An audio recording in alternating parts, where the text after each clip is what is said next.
Assalamualaikum warahmatullahi wabarakatuh. Perkenalkan nama saya Kirantina Halimah, NIM 211292234, akan membahas materi pada hari ini yakni kepemimpinan pendidikan.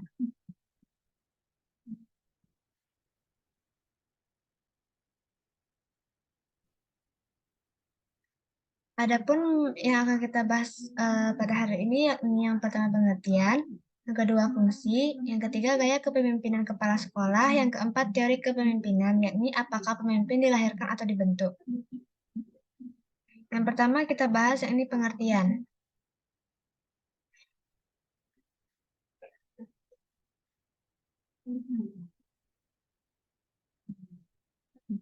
Ada beberapa pengertian menurut para ahli. Yang pertama, menurut Avandi tahun 2013, pemimpin itu diperlukan karena keperluan suatu institusi atau organisasi untuk mencapai tujuannya yang harus dipimpinnya yang disebut kepemimpinan. Maka kepemimpinan merupakan sebuah tindakan atau perilaku dari pemimpin untuk mencapai tujuan dari institusi atau organisasi.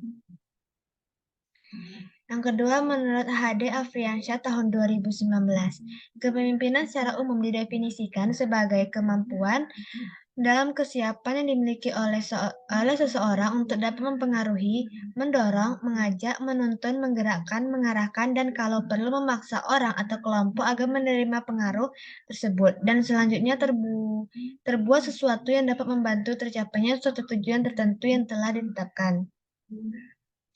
Yang ketiga, menurut Ngaling Purwanto tahun 2008 ada beberapa definisi kepemimpinan.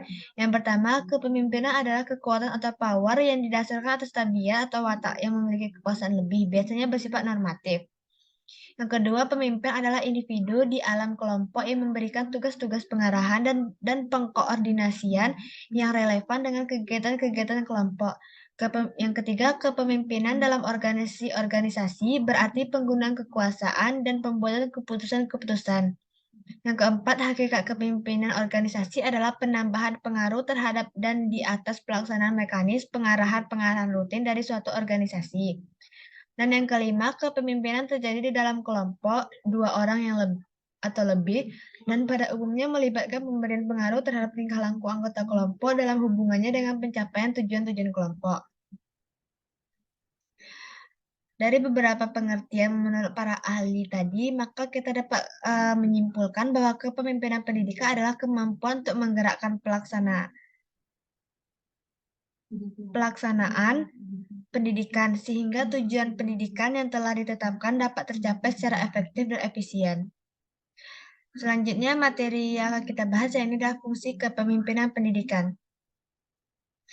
Menurut Kepemimpinan dan Supervisi Pendidikan tahun 1988 dalam Prasetyo tahun 2014 pada halaman 2-3 ada dua fungsi kepemimpinan pendidikan berhubungan dengan tujuan yang hendak dicapai. Antara lain yang pertama, fungsi kepemimpinan pendidikan yang berhubungan dengan tujuan yang hendak dicapai. Ada beberapa hal. Yang pertama, memikirkan, merumuskan dengan teliti tujuan kelompok, serta menjelaskan supaya anggota-anggota selalu dapat menyadari dalam bekerja sama mencapai tujuan itu. Yang kedua, memberi dorongan kepada para anggota kelompok, serta menjelaskan situasi dengan maksud untuk dapat ditemukan rencana-rencana kegiatan kepemimpinan yang dapat memberikan harapan baik. Yang ketiga, membantu para anggota kelompok dalam mengumpulkan keterangan-keterangan yang perlu supaya dapat mengadakan pertimbangan-pertimbangan yang sehat. Yang keempat, menggunakan kesanggupan dan minat khusus dari anggota kelompok. Dan yang kelima, memberikan dorongan kepada setiap anggota untuk melahirkan peranan, pikiran, dan memilih buah pikiran yang baik dan berguna dalam pemecahan masalah yang dihadapi oleh kelompok. Dan yang terakhir, memberikan kepercayaan dan menyerahkan tanggung jawab kepada anggota dalam melaksanakan tugasnya sesuai dengan kemampuan masing-masing demi kepentingan bersama. Fungsi yang kedua yakni adalah fungsi kepemimpinan pendidikan yang berhubungan dengan penciptaan suasana kerja yang sehat. Yang pertama, memupuk dan memelihara kesediaan kerjasama di dalam kelompok demi tercapainya tujuan bersama. Yang kedua, menanamkan dan memupuk perasaan pada anggota masing-masing melalui penghargaan terhadap usaha-usahanya. Yang ketiga, mengusahakan suatu tempat pekerjaan yang menyenangkan, baik ruangan, baik fasilitas maupun situasi. Yang keempat, menggunakan kelebihan-kelebihan yang terdapat pada pemimpin untuk memberi sumbangan dalam kelompok menuju pencapaian tujuan bersama. Selanjutnya yang akan kita bahas yakni gaya kepemimpinan kepala sekolah.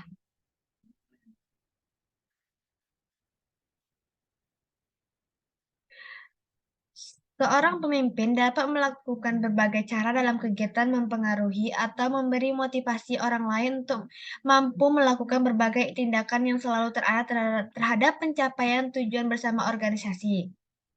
Menurut Ngalim Purwanto, tahun 2012, gaya kepemimpinan ini adalah suatu cara atau teknik seseorang dalam menjalankan suatu kepemimpinan.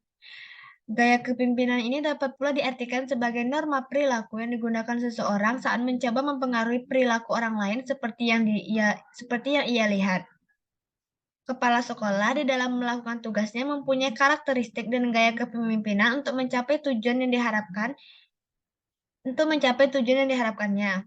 Kepala sekolah mempunyai sifat, kebiasaan, temperamen, watak, dan kebiasaan sendiri yang khas sehingga dapat membedakannya dengan pemimpin yang lain. Menurut Wahjo Sumidjo tahun 2003, ada 4 pola perilaku kepemimpinan yang lazim atau biasa disebut dengan gaya kepemimpinan, yakni yang pertama perilaku instruktif. Perilaku instruktif adalah komunikasi satu arah pemimpin, membatasi peranan bawahan, pemecahan masalah, dan pengambilan keputusan menjadi tanggung jawab pemimpin pelaksanaan pekerjaan diawasi dengan ketat. Yang kedua, perilaku konsultatif.